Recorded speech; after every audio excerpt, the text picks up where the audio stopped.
17 বছর পরে লন্ডন থেকে একজন মুফতি এসেছেন আমাদের দেশে। তিনি আমাদের মুসলমানদেরকে কুফরি আখ্যা দিচ্ছেন।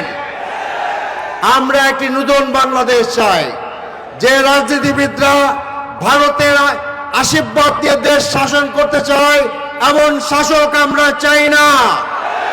যে বাংলাদেশের হাতিকে হত্যা করা হয় সেই বাংলাদেশ আমরা চাই না।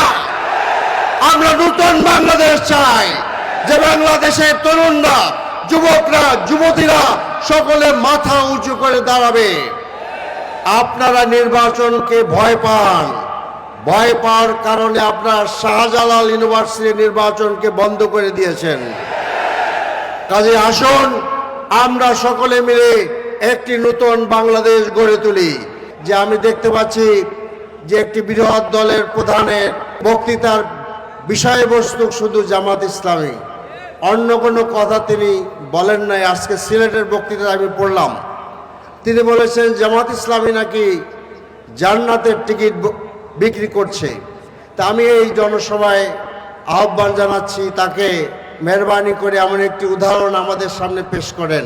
আমাদের নারী কর্মীদের উপরে হামলা চালানো হচ্ছে, বলা হয়েছে তারা নাকি আপনার নির্বাচনী আচরণ বিধি লঙ্ঘন করছেন। নির্বাচন আচরণ বিধি লঙ্ঘন করলে তাদেরকে ফিজিক্যালি অ্যাসল্ট করার কোনো দায়িত্ব তো আপনার নাই।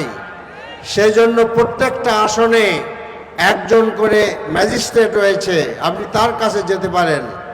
আজকে ক্ষমতায় যাওয়ার আগেই যারা নারীদের বোরখা ধরে টানাটানি করে, আমাদের ভাইদেরকে যারা অত্যাচার করে, আহত করে, তারা যদি ক্ষমতায় যায় তারা নারীদের কি অবস্থা করবে তা আপনারা ভালোই করে বুঝতে পারছেন।